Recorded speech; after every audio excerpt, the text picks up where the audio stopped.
Buka-bukaan Roy Suryo usai diperiksa soal ijazah Jokowi di Polda Metro. Saya juga berharap ya agar polisi itu bisa presisi ya, jadi bisa profesional untuk melakukan tugas seperti ini.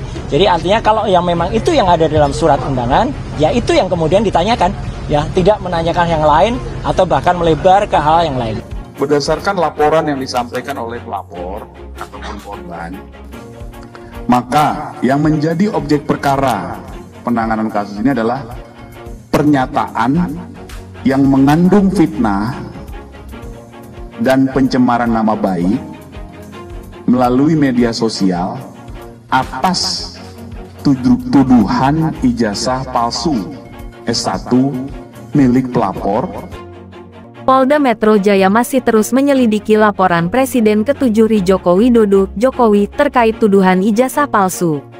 Kali ini giliran Roy Suryo RS diklarifikasi oleh Polda Metro Jaya terkait kasus tersebut.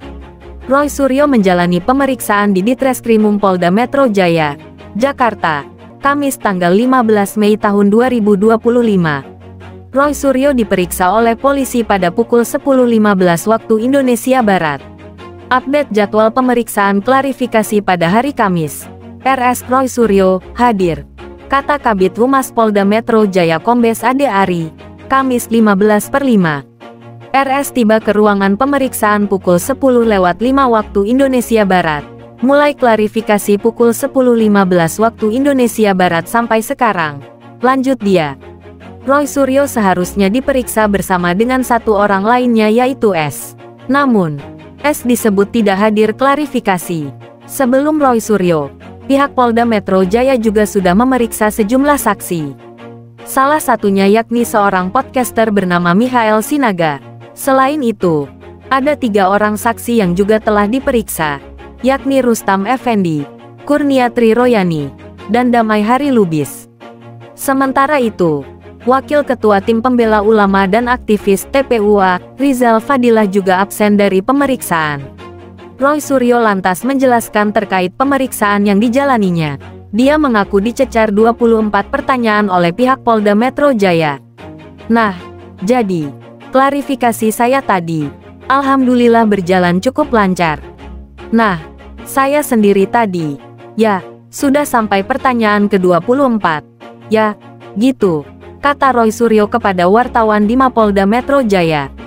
Ia menyebut ke-24 pertanyaan lebih banyak mengacu pada identitas. Sudah sampai ke pertanyaan-pertanyaan yang lebih banyak soal identitas tadi, imbuh Roy Suryo. Roy Suryo mengatakan menerima undangan klarifikasi pada tanggal 26 Maret tahun 2025. Dia mengatakan hanya menjawab apa yang menjadi materi penyidikan. Jadi, ketika ada pertanyaan lain, ya, saya keberatan untuk jawab. Itu hak loh ya, hak warga negara. Sesuai dengan Undang-Undang Dasar 1945. Itu hak untuk kita menyampaikan apakah undangan atau pertanyaan itu sesuai enggak, jelasnya.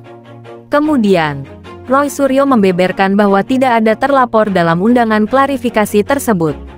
Ia mengaku bertanya-tanya terkait itu, padahal kan sudah disebut, di mana-mana sudah ember. Tuh, ya, lawyernya mengatakan terlapornya adalah ini. Tapi dalam surat itu nggak ada. Jadi, kalau dalam surat itu nggak ada, ya kita nggak wajib gitu, melakukan klarifikasi. Pelapornya ada, pasal-pasalnya banyak banget, gitu. Tapi terlapornya nggak ada, tuturnya. Menurutnya, terlapor dalam suatu laporan penting, sehingga dia memperingatkan agar jangan asal berkenan dimintai keterangan. Saudara, kita sampai dengan 3 tahap, kita nggak wajib memberikan. Karena bisa jadi kita nanti nggak diakui keterangan kita. Karena itu, saudara, apalagi yang terlapor itu misalnya kita sendiri, ya, imbuhnya. Jadi kita nggak usah ngasih jawaban. Karena kita berhak untuk diam. Berhak untuk tidak memberikan keterangan. Kalau memang itu tidak tertulis. Jadi, terlapornya tidak ada. Ini penting banget. Ya, terlapornya ada. Lanjutnya, lebih jauh, Roy Suryo juga menyinggung tentang pasal Undang-Undang Informasi dan Transaksi Elektronik UU ITE dalam pelaporan itu. Dia mengingatkan jangan sampai memaksa menjalankan hukum yang tidak semestinya. Jangan sembarangan menggunakan pasal untuk memidanakan orang. Ya, Undang-Undang Informasi Transaksi Elektronik dibuat dengan